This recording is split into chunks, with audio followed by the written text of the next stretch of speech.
Hello again and welcome to Herd Immunity News. I'm Marcus Botza. We have the great pleasure in introducing our guest, Mr. Godfrey Bloom. Godfrey is a former MEP, that's Member of European Parliament. He's a journalist, he's an author, he is a prize-winning hedge fund manager. And at the moment, he's a very well-versed and well-spoken peace campaigner. But before we get into all of that, let me just say, Godfrey, how are you, sir? I'm good. Thank you very much. For an old geezer now, I'm still climbing mountains. I'm still walking coastal paths.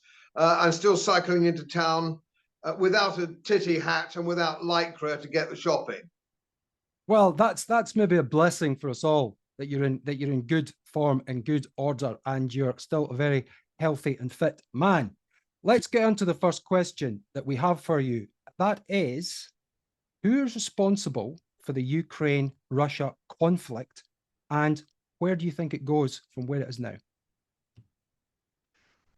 Well, I did my dissertation at the Royal College of Defence Studies some years ago, basically on the futility of most wars and the economic cost of it. I was with NATO for several years with 4th Armoured Division in Germany as a logistics officer. So it's my field as well as finance, it's my field. Notwithstanding, I think that most wars are unnecessary and could be avoided, and this one particularly so. This could have easily been avoided, this war, and I would like to see at some stage certain people arraigned for their part in fomenting it. Now, what we've got to bear in mind is that from the Russian perspective, and I have to see it from the Russian perspective, I also did the Sandhurst Russian Studies course, extracurricular. So again, it's something I know a little bit about. You have to look at it from a Russian perspective. The Russian Federation view the Ukraine in much the same way in the 1960s that America viewed Cuba. They regard it as an unsinkable aircraft carrier from which anything can be launched. And the Americans said, no, we won't have these Soviet Union weapons in Cuba. And the Russians have said, no, we won't accept any further encroachment towards the Russian borders. We did agree years ago that NATO wouldn't expand when the Washington Pact collapsed. But thus far and no further. And since that time, we've seen NATO aggressively progress through Romania, Poland, and the Baltic states. So the Russians regard the Ukraine as an existential war. As with the United States and their cat's paw, which is NATO, they regard this as just another long list of regime change wars, which they've perpetrated, most of which were without a great deal of success. So it's just one war after another and perpetual war. Now, I was a NATO man. I was a NATO officer. I believed in NATO when the Soviet Union was the Soviet Union. It was a massive military power and it was aggressive. It was aggressive power, as we saw in Hungary in 1956 and the Czechoslovakia in 1968. We saw all these things, but those days have gone. The Soviet Union has gone, and people are finding it very difficult to cope with the fact that the Russian Federation today is not the Soviet Union. So this is the problem that we have. Now, NATO then has been pushing itself forward and it's been arming, although Ukraine is not a member of NATO, of course, they have been arming a very big, well-equipped army and training a well-equipped army in the Ukraine for the sole purpose of regime change in the Russian Federation. They've made no secret of this. This isn't a conspiracy theory. They are quite upfront about it, and it's easy enough Googled. You can Google it up. Everybody can see those speeches. And quite recently, some from the President of the United States. We have to get rid of the Russian leader. We have to get rid of Putin and all this kind of thing. Now, who started it? Let's go back to 2014. Go back to 2014, where the CIA rigged an election and put in an overthrow of the government in the Ukraine with a view to making it a cat's paw of the United States, the neocons, and the industrial military complex. This is not difficult to understand if you want to understand it. And of course, some people don't want to understand it. In order to provoke the Russian Federation, the ethnic Russians speaking in the east, in the Donbass and Crimea, where they are ethnic Russians and speak Russian, were attacked by Ukrainian militia to the tune of something since 2014, 15,000 civilian casualties. And eventually the United States said, no, thus far, no further. We are going to put in a cutting out force, a specialist force, in order to protect the ethnic Russians in the Donbass, on the basis that if the West realized that we were in earnest, or they were in earnest, we in the West would understand that and come to the negotiating table. We didn't do that. And if anybody of your audience, your members, your subscribers, or my subscribers, look up Jens Stoltenberg's letter to the Russian Federation 2 years ago, when the Russians said, please listen to us, we are in deadly earnest. And Jens Stoltenberg's letter, which is a public letter, you can easily find it, say, no, it's none of your business if the UK joined NATO, we're taking no notice. And you might remember when Liz Truss was Foreign Secretary, she flew into Moscow to see Putin. And when she came back, why we're sending really failed housewives over to do this kind of important work, I really don't know. She wanted Brits to take up arms, Godfrey, and go across and have a go, remember? I know these people shouldn't be in office. These people are dangerously stupid. Anyway, when she came back, Putin actually said she just wasn't listening. She wasn't listening. And of course, we've seen it go from there. And we've seen the war progress and escalate from there. It's quite unnecessary. It didn't need to happen. And I would like to see NATO immediately disbanded. I think we need to get rid of the neocons in Washington. And we need to realign the whole system of defense, understanding what a defense treaty is and what an aggressive treaty is. NATO is not what it used to be, or anywhere close to what it used to be. Russia isn't the Soviet Union. We reckon there's probably 400,000 Ukrainian and Russian casualties so far for no good reason. It's scandalous, it's immoral, and I would like to see some people go to jail. No, absolutely, and you've summed it up perfectly well. And a lot of people see Ukraine as the blunt implement into which to fracture Russia.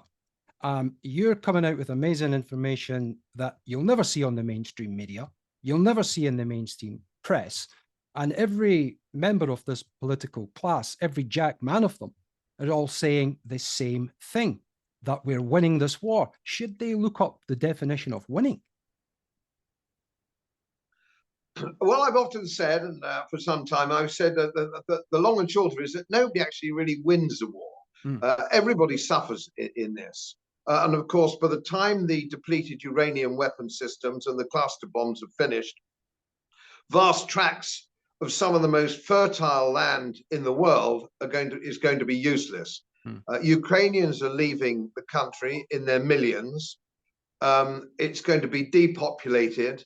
All of this is unnecessary. And of course, in Washington and London, they are still saying there will be no negotiation. Yes. They're quite done. Now, I'm a military historian. I'm a published military historian as well. There is no war in the history of mankind that hasn't had to end in some form of negotiation, even if one side quite militarily wins comprehensively. You have the Versailles Treaty in 1918, which was a rotten treaty, admittedly, and we went back to war again in 1939. And then in 1945, of course, we lost the peace in the 1939-45 war, because all sorts of silly things happened. And the worst thing that happened there, of course, was electing a rabid socialist government in 1945, which means that Germany overtook us by the late 1950s. You couldn't, again, think of a more stupid outcome of a war that we were supposed to have won. So this can only finish, I think, sadly, and it doesn't need to, and I think it's going to be finished by Christmas, when the Russian flag flies in Kiev. Yes. And there has to be negotiation, and it'll be a Versailles style, and it will have to lead to the neutralization of the Ukraine, which is all that the Russian Federation wants. They don't want to occupy the Western Ukraine. Who did? Who would? It's the most disgusting and corrupt part of Europe and probably part of the world. It's appalling. Nobody wants it. It stinks. So they don't want it. They just want to protect the Russians, and they want to maintain the Crimea, which is Russian, has been Russian since the days of Peter the Great. So the whole thing is totally unnecessary. That's what's going to happen. The question is, do we really need another probably 70 or 80,000 Ukrainian young lives sacrificed to get there when there's nothing left? And of course, if I may just add, Mark, the other problem that we have, this isn't like Vietnam. Hardly any Americans know there's a war going on. They couldn't put to the Ukraine on the map. They're mildly annoyed that 78, 90 billion dollars has been sent there. Nobody knows where it is. They're mildly annoyed about all that, and they're mildly bewildered that those weapons now have been taken to Africa, and indeed, I gather the cartels in Colombia and Mexico, because of the chicanery and corruption in the Ukraine. But your average American doesn't get it. Blue-collar America, Joe Sixpack doesn't get it, because no American lives are dying. So this won't stop, because there's no peace movement in the United States as there was in the 60s with Vietnam. Well said. I mean, they're running out of bodies. They're running out of resources. They don't have a manufacturing base like they used to have. And you've made this point on your excellent YouTube videos, which everybody should check out, that they're running out of men. They're running out of resources. Is conscription a possibility in the rest of the Western countries? We'll get to that. Well, not really. I don't think so, because if you have a Western industrialized democracies these days, you can't really conscript them, because they won't stand for it. They won't be conscripted. So that can't work. Takes a long time to train soldiers. It isn't a tin hat and a gun anymore, marching and digging a trench. The days have gone. They went in 1914. That was the last of it. Soldiers take training, proper training now, in all arms warfare, which is something that NATO's learning the hard way. Weapon systems dominate the battlefield. And what's, of course, completely bewildered NATO is that Russian Federation Western systems, weapon systems, are superior to NATO's, and they've got more of them. They have more resources, more artillery shells, satellite guided, and all this kind of thing. NATO has really been used to fighting second-rate powers, but they couldn't even beat chaps with homemade rifles in Afghanistan. You know, I was out in Afghanistan a few years ago as an observer, and it hasn't changed since the days of Rudyard Kipling. It's guys with homemade rifles, and they beat every sophisticated weapon system they could go, because they're running through the hills. You can't fight it. You can't hold ground in Afghanistan. Nobody also wants to go to war. In 1914, people were shouting "à Berlin," or Paris, or they all wanted to fight, and they were joining up in big numbers. There's no real appetite for war with Russia in any of the Western countries, certainly not Western Europe. So conscription isn't an option. They're trying to use conscription in the Ukraine itself, but of course everybody's seen that coming and scarpered. Yes, they've headed over to Blighty. There's nobody left to conscript. No. Well, that's true. Well, thank you for clearing that up, because it is a question that you hear put out there. It's the flare and scatter tactics that they tried to do. But look, thank you very much for putting that into a very concise package for us. Can we now discuss Mr. Sunak, and Mr. Starmer? For many, they're two cheeks of the same backside. You couldn't get a cigarette paper between the two. They've both been very committed to Davos. My question to you is, are they more committed to Davos and the World Economic Forum than they are to Westminster and the people of the United Kingdom? Well, again, of that, there is no question. Again, it's not a conspiracy theory. Keir Starmer, actually, for once in his entire life, said something honest when he was asked that very question. And he said, oh, Davos. Demonstrably, there's no question about it. The real decisions are made here in Davos, not Parliament. He's on record as saying that. So there's no point in shouting conspiracy theory. We all know that Sunak is ex-Goldman Sachs. He's part of the thing. He stood on the platform at the World Economic Forum. He's a true believer in the World Economic Forum, as is our new king. There's an argument whether it's being led, the World Economic Forum, by King Charles III or Klaus Schwab. And we're not quite sure. People were thinking it was Klaus Schwab, and our king is a little bit naive and gullible, which has been my view for most of the time. But people are beginning to say, just a minute, it's not that simple. You know, he's not quite as stupid and naive as he comes across. So all this climate change business, all this fake science that man-made carbon dioxide is going to cause apocalyptic global warming, which is complete and utter nonsense. You couldn't hear of anything quite so stupid. But of course, we're getting the drip feed of propaganda coming into this. So we have to make it in the same way. And if you read the biographies of Joseph Goebbels, he says, when you're doing propaganda, first of all, it has to be one big lie, one great lie, because it's believable. Small lies are never believable. It's got to be a great big lie. You've got to not allow any form of dissent. Dissent is verboten. Yes. And you go on repeating it until it becomes received wisdom, and you put it into the state educational system. So every child under 18 believes that the world's going to boil because you know, mummy drives an SUV. Yes. They believe this. So the next generation, who are not taught critical thinking, they're not taught risk analysis. So you're getting a whole nation now, a whole generation coming through who are zombies, really. Nice kids, probably. And I lecture at some universities. Nice kids, play sport. Everything nice about nice undergraduates at university, like a beer, play some sport, but they have no idea how to critical think. So they're very easy to manipulate. Plus the fact, of course, if you don't train things at school, like the principles of English law and the British Constitution and the Bill of Rights in 1688, it's very easy to take things away from people if they don't know they own them already.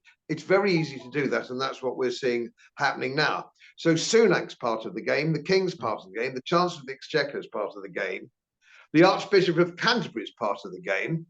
So he's got another platform. He has an Anglican church platform in order to perpetuate this kind of nonsense. The only difference is these days there's nobody in his churches to actually perpetuate the argument. He's managed, and previous archbishops have driven everybody out of the Anglican church. Yeah. So yes, their loyalty is to the World Economic Forum, fellow oligarchs, Bill Gates, George Soros, Mark Zuckerberg, all these people, BlackRock, Vanguard, all the massive institutions which control the world. People today think when they vote in this country, they're voting for a new government, or they vote out the Conservatives and they vote in Labour, that it's going to make any difference. It's utterly futile. Yes. It doesn't matter, because they don't work for you. They don't work for you. And they don't even care. They're so cavalier that the people like John Kerry and the celebrities and Emma Thompson and all this fly to these meetings in private aircraft with motorcades and all the rest of it, and go back. Even Her Majesty, it's sad to say, and I held the Queen's Commission, even Her Majesty said 2 years ago, and you'll probably remember, Mark, and that is when she got onto climate change, which is actually political, incidentally. They have no business to talk about it at all. But she said, we have to change the way we do things. But she didn't mean her. She meant you and me. Not the royal we.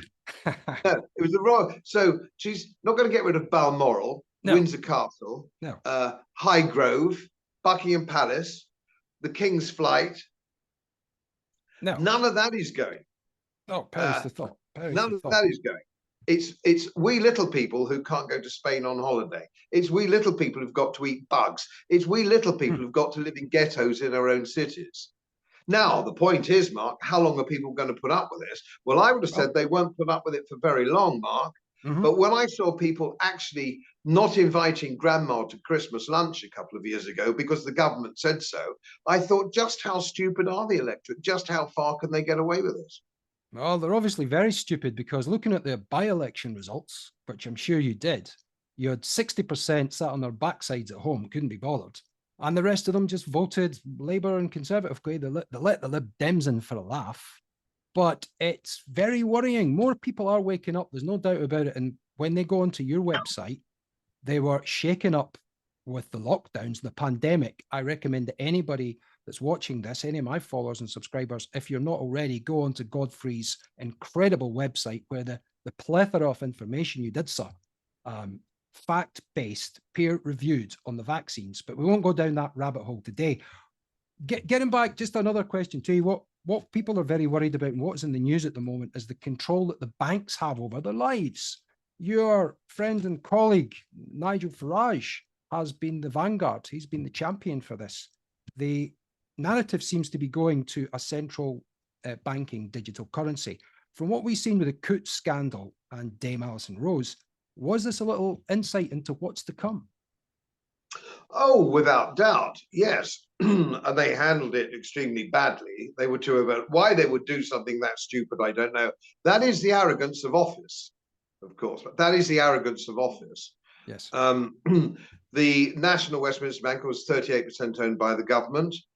So all their board are government appointees, de facto, if not de jure. And it's the same with Coutts, which is a division of the wealth creating. I used to have a bank account at Coutts. Right. And so I know Coutts. When it was a gentleman's bank, it was a Queen's bank, and it was run by gentlemen. It's now run by Spivs and Crooks. And of course, they have this massive political dynamic. Yeah. So Lloyd's Bank, for example, which owns the Halifax and TSB, and these wonderful old institutions of yesteryear, which were brought the mutuals from grassroots up. You go in now in June, and of course they're festooned with rainbow flags. Oh. This has nothing to do with banking. You know, I want my bank to be safe. I want it to give me a service. All the things that we all want our banks for, to pay our bills, so on and so forth. I don't want a massive political statement every June when I go into my bank. I'm not interested. I happen to be a fairly old-fashioned Orthodox Christian, if you will. But you be what you like. I'm primarily a libertarian. Yes. So what you do in the privacy of your bedroom is none of my business whatsoever. However, I don't want my bank to give me any of that, right? No. You know, you can do what you like in the bank. Bank clerks can do what they like. Bank managers can do what they like, but get it out of my face, all right? I don't want it in my face. And if I write to the bank, as I did last year, I said, keep this out of my face. This is an official complaint. I don't want this. It's nothing to do with fake homophobia or anything. What it is, I don't want politicization of my bank. Yes. I don't want that. Just be a bank. And frankly, you're not making much of a fist of that.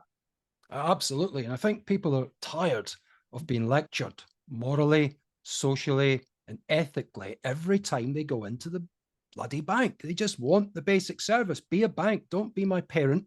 Don't be my vicar. Don't be my minister. You're not fit for the job. And as you correctly say, there are thousands of people who are now coming out the woodwork, thanks to Nigel, and saying that this has been going on for years.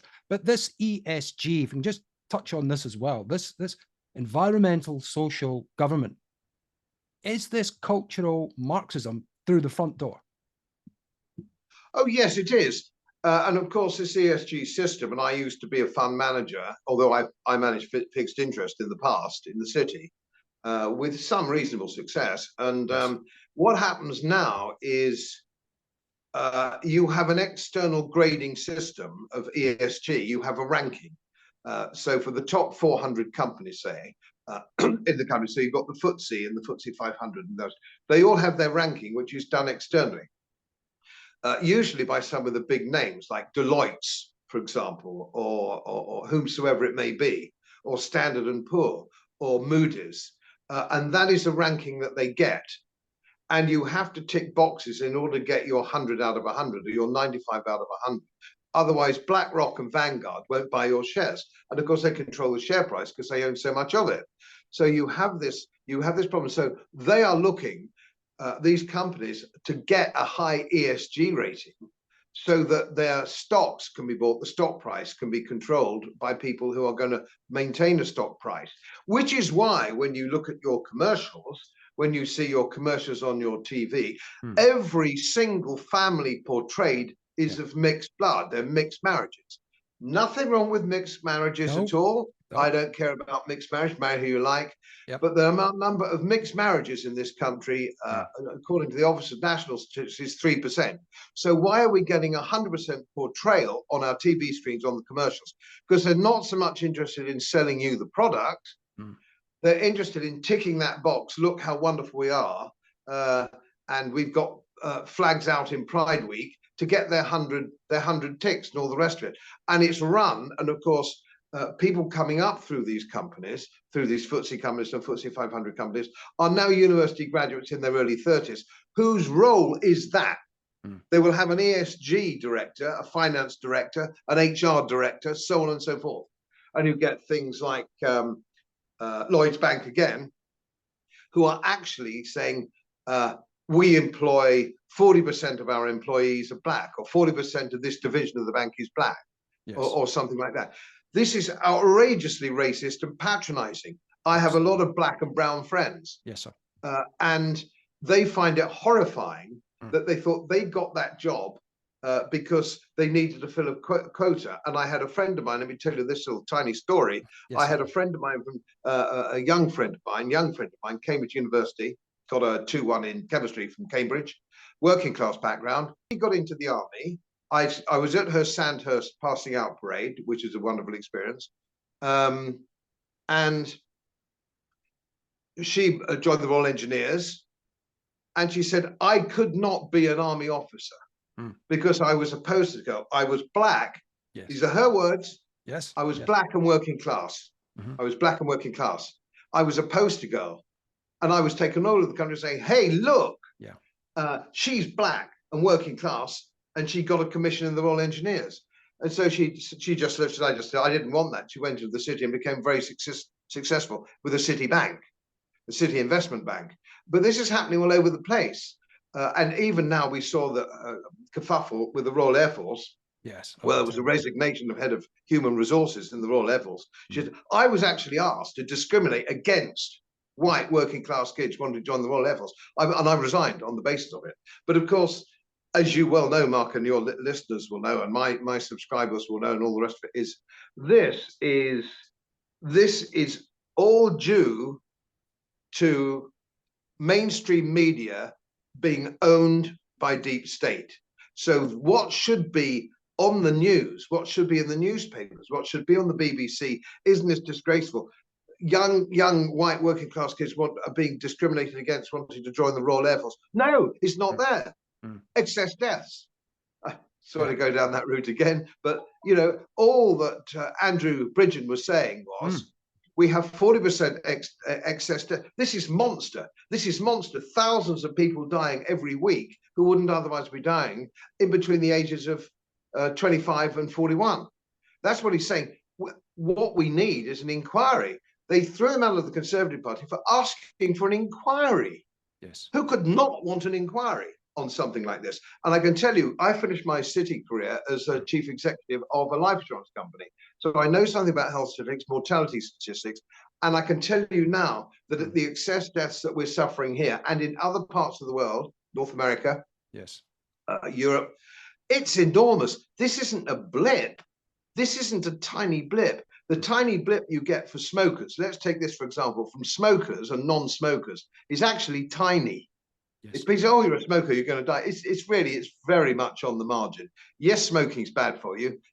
You are marginally more likely to die earlier if you are a smoker, but it's sort of on the margin. This is huge. What we're talking about now is huge. It's huge. It's off the Richter scale, and we haven't even had an inquiry. Well, there is an inquiry going on, but it's a joke. It's a mockery. The softball puff piece, the questions that another Dame Heather Hallett, I think her name is, and she's just overseeing. It looks like a whitewash. That the questions and the narrative seems to be, we should have locked down quicker. We would have saved more lives and listened to Matt Hancock, who's been shamed and disgraced. It's terrible. Well, of course, if you go back to the late 1700s, you'll find that if you were a pregnant, anemic woman shortly to give birth, they bled her with leeches. Yes. And when she died, as she was bound so to do, the doctors then thought, damn, they should have put more leeches on her. Yes. not fewer, more. And this is what we should have had: more jabs, earlier jabs, more lockdown. These people, of course, but are they really, really stupid? No. Or are they all part of the WEF fabric? Because if you want to build back better, if you want to reset, you have to destroy what's already there. It's just like painting a door. You have to sandpaper it down before you put the fresh paint on. This is all that is happening. You have to break what is here, deindustrialize, break the system, break your faith in your country's history. All this is written down. This isn't a Bloom idea. This isn't Godfrey Bloom's idea. This is absolutely, all you got to do is Google up the World Economic Forum, and the latest thing there is come up last week or the week before is your little chips in your finger. You've got to be chipped, like cattle. What about an ear tag next then? You know, like we do with our cattle. We have a small holding here in Yorkshire, or sheep. And, but again, you and I perhaps 5 years ago would have said the British people wouldn't stand for it. But it seems to me they don't. They're quite happy to slip down their trousers and bend over and take it every single time. With no Vaseline, nothing, no, not even a turkey baster. Look, we've got about 5 minutes left. I could talk to you for hours, but it'd probably have to be in a pub somewhere with some liquid refreshment, if that's still allowed, Godfrey. I don't know if they allow drinking in Yorkshire. I don't know if it's been banned yet. I'm leading that one. I'm leading that campaign. There'll always be drink available if you're in this country and breathing. But if we can just sort of finish up in the last couple of minutes, you've touched on what to many is the crime of the century, the crime of the decade, the excess deaths, the myocarditis, the number of heart deaths that we're seeing, especially in men. It's off the scale. What can people do other than give themselves a really good shake and listen, if they want to people like yourself in our little channel in our own humble way? What can people actually do to protect themselves against these tyrants? Well, the first thing they have to do is they have to actually be prepared to do a little bit of spade work.